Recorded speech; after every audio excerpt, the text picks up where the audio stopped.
Something I've always found interesting when it comes to relationships is everybody never wants to learn from their mistakes in those relationships, and they typically think they were right the whole entire time in those relationships, even if they made mistakes or even if they made a lot of missteps. They always think they're right in those relationships. They never want to take any fault in any of those relationships. This is Vedic Ghost. Like, subscribe, and share. The problem with having that mentality is when you actually go through things and you understand what you're going through, you have two choices: either mitigate it and fix it, or let it go to shit. Typically, a lot of people live in bliss in a relationship and they let it go to shit because they don't think anything's wrong. Even when something is wrong, they think nothing's wrong, so everything is great and everything is golden, when in fact, the sad part about relationships is there's two people in that relationship. As I used to say all the time, there's you motherfucker and her motherfucker. You got to figure out how to become one motherfucker, basically. Because the sad part about relationships is it's not about you and her anymore. It's about y'all. It's not about, what you want to do with your life. It's about what y'all need to do with your life, for all intents and purposes. And this is something that both men and women have a problem with in this day and age, because they don't have any good references on what a relationship is or how it's supposed to look. And it's something I've always found interesting when it comes to relationship and relationship advice is the people who give the most relationship advice are the people who are always in the most fucked up, shortest relationships in their lives. And typically I will always say, never listen to somebody who hasn't had a successful relationship. And what I mean by successful relationship, if the person's still not in a relationship with the same person for a long time, and I would say about 10 plus years. 10 plus years, 10 years, if they're still in a relationship, then listen to their advice. If they're not in a relationship and they broke up, then obviously there's a lot of trauma and hurt there, so therefore never listen to them. And it's one of those things where, like, you as a human being, both men and women, have to realize that even at marriage, that is not the end.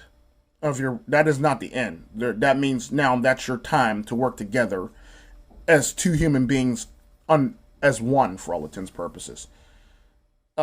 Before y'all got married, y'all were two different human beings trying to mesh together. The sad part about that is people get married so fucking fast in this day and age, they haven't had time to mesh together to understand each other. So they just rush down the fucking aisle, literally.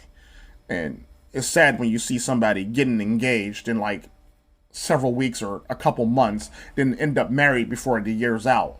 It's like, well, those relationships very rarely last. And matter of fact, now that I think about it, I haven't seen one.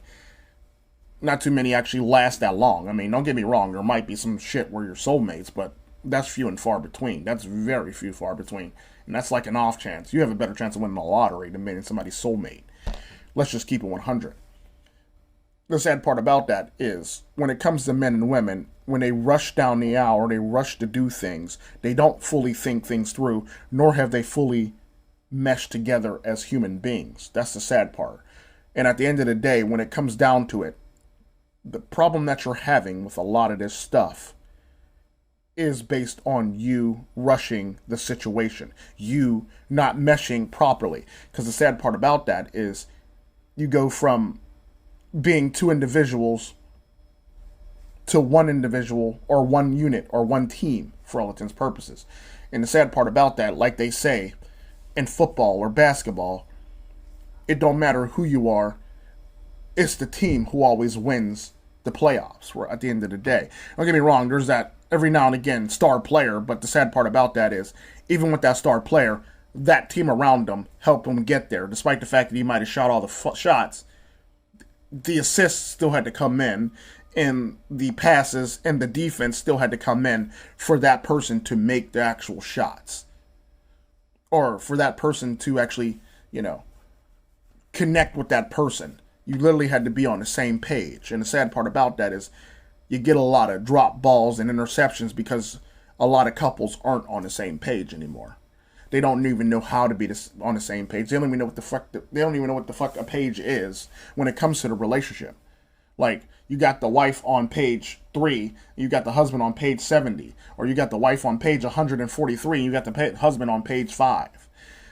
And that's basically how you have to look at life. You have to be able to sync up your lives so you can move forward as a couple.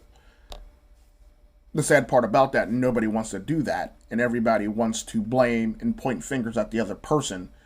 And the sad part about that, we live in a society where women can pretty much say anything about a man, and men can't say anything in a relationship because they be seen as bitter or scorned, when in fact the woman is doing the exact same thing, because we see the woman as the fairer one, and we understand that, everybody's taught and conditioned to believe that the woman was done wrong in a relationship, despite the fact that if you actually knew the couple, you knew she was actually the one doing wrong in a relationship, which really blows my mind in the Western world, how people can literally watch a woman destroy a man mentally, emotionally, and physically.